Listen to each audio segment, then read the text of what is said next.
मौत की मंडियों में सबने बढ़ बढ़ के बोलियां दी हैं।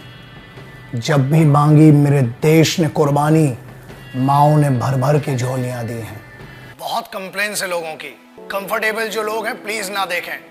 छोटे और कमजोर दिल वालों के लिए मैं बात ही नहीं करता हूं।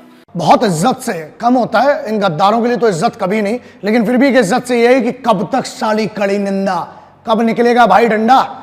इसके आगे तभी देखना जब कुछ वक्त हो खाली।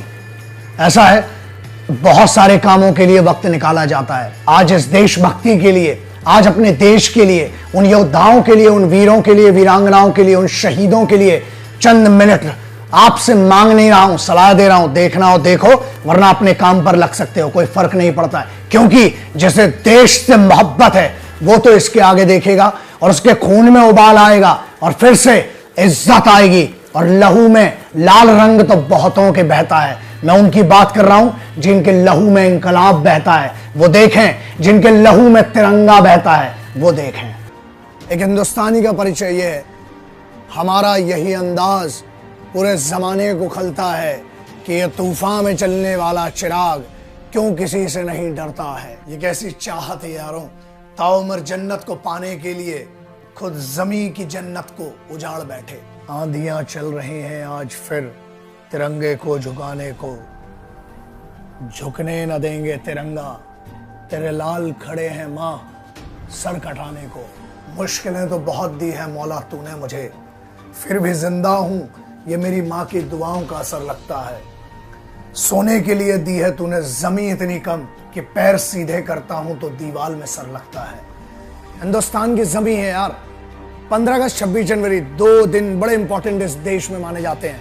जरा अपनी देशभक्ति को हैशटैग के ऊपर भी लाओ, बहुत जरूरी है। Please do not create such things in the country. इस देश में तोड़ने का माहौल मत करो यार, बड़ी मुश्किल है वैसे भी। ये हर उस मुस्लिम भाई के लिए, हर उस हिंदू सिख ईसाई भाई के लिए मेरी तरफ से, न मेरी नींद को तकलीफ न मंदिर की घंटी से है, न मस्जिद की अजान से है। मेरी नींद को तकलीफ वहां बॉर्डर पे कटते हुए सिपाही और खेत में मरते हुए किसान से है। न भाषण चाहिए न राशन चाहिए, सिर्फ तेरी बोली इन मंत्रियों की वाणी में अनुशासन चाहिए। किसी बेवकूफ गद्दार ने भी बीच में कुछ कहा था कि Indian army is rapist in Jammu and Kashmir. अरे बेवकूफ, फौज रेप करती है ना तो हथियारों से करती है, और होल होके तुम्हारा रेप निकलेगा। फौज की आज भी एथिक्स और इज्जत है कि फौज आज भी कुत्तों को नहीं मारती, इसलिए बचे हुए हो। सुना है आजकल कुछ गद्दारों ने हम पर निशाना साध रखा है। उन्हें क्या मालूम कि हमने तो करोड़ों माओ की दुआओं का कवच बांध रखा है। आजकल डराते हैं मेरी माँ, बहन, बीबी और बेटी को फोन और ईमेल कर करके आधी रात को। अरे इन्हें क्या मालूम कि हमने तो कफन में तिरंगा बांध रखा है। अरे ना किसी छत पर हरा झंडा रहने दो, ना किसी छत पर लाल भगवा झंडा रहने दो। मिलो गले बच्चों के जैसे और हर एक छत पर सिर्फ तिरंगा रहने दो। ये नारे लगाए जा रहे हैं, देश के खिलाफ नारे ला रहा, भारत तेरे टुकड़े होंगे। हंसी आती है इस पे। क्यों हंसी आती है? बहुत आए और बहुत गए। अभी इतने बुरे दिन नहीं आए इस भारत के कि चंद नारों से टूट जाएगा।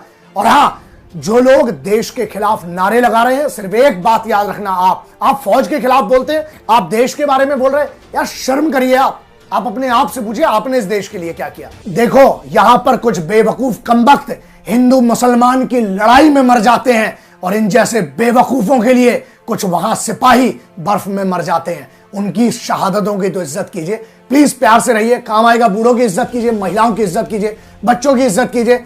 एक दूसरे से प्यार में रहिए, हिंदू मुस्लिम एकता पे काम करिए। और किसानों के लिए कुछ करना है तो करिए, सिपाहियों के लिए कुछ करना है तो करिए। अपने फायदे से थोड़ा ऊपर सोचिए, देश के फायदे के लिए।